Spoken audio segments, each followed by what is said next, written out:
That thing is not my husband. I know nobody's going to believe what I'm about to write. Honestly, if I wasn't the one living it, I wouldn't believe it either. Exactly 1 month ago, my husband Michael went missing. We were having problems, and not the kind you fix with a couple's retreat or a box of chocolates.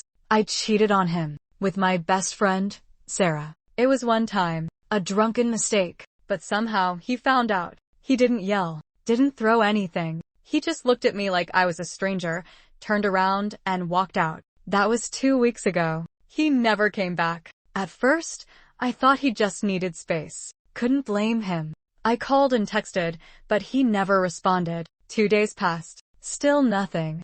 I reached out to his parents. They hadn't heard from him either, which wasn't like Michael at all. That's when I knew something was seriously wrong. His mom, Pamela, and I filed a missing persons report together. She told the cops he mentioned going camping the night he left. Said he needed to clear his head. Always went to the same spot, Carver Woods, out by No Man's Ridge. The police searched the area for 2 days straight. They found his truck, his tent, his cooler, still packed with beer and snacks. His sleeping bag was laid out neatly inside the tent, but about 20 feet away was a huge bloodstain in the dirt. We were devastated. We imagined the worst. Maybe a psycho had come across him, or an animal attack. Hell, maybe he'd taken his own life and wildlife got to his body after the fact. All we knew was, he wasn't coming home. Until 3 nights ago.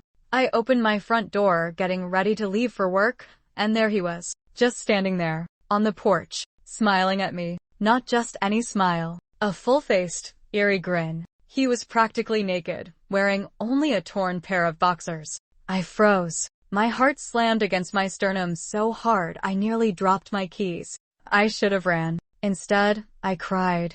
I threw my arms around him, relief mixed with confusion. I brought him inside and called off work, told them my husband had come home. But deep down, I wasn't sure that was true. He didn't remember where our bedroom was, didn't remember where his clothes were. He didn't even know my name. I checked him for injuries, for head trauma, anything that might explain the memory loss. But there were no bruises, no cuts, no blood, nothing. He sat at the table while I made him food, just pushing it around with his fork. That smile never left his face. It didn't shift, didn't blink. I asked what happened out in the woods. It was a nice camping trip, he said. Or, you wouldn't understand.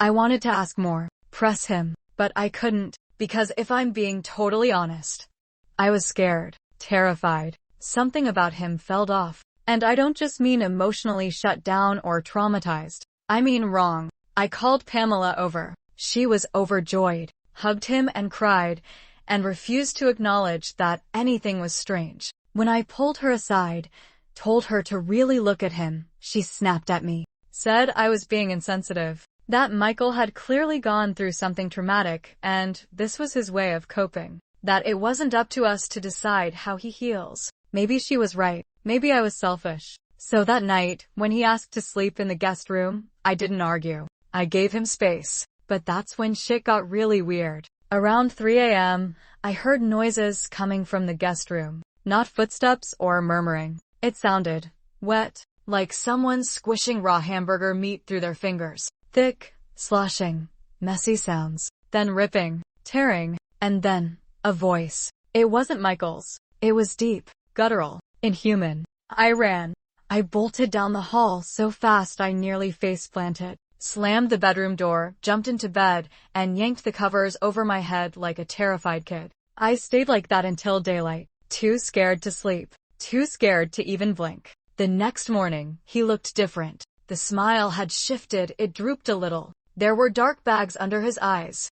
I asked if he was hungry. He just stared into the distance and said no. Still smiling. I slowly backed out of the room and barricaded myself in mine. This morning, while he was eating breakfast, I snuck a camera into the guest room. It's 12:30 p.m. now, which means I've got about 9 hours until bedtime. 9 hours until I find out once and for all what's really sleeping in my guest room. Because I don't care what Pamela says.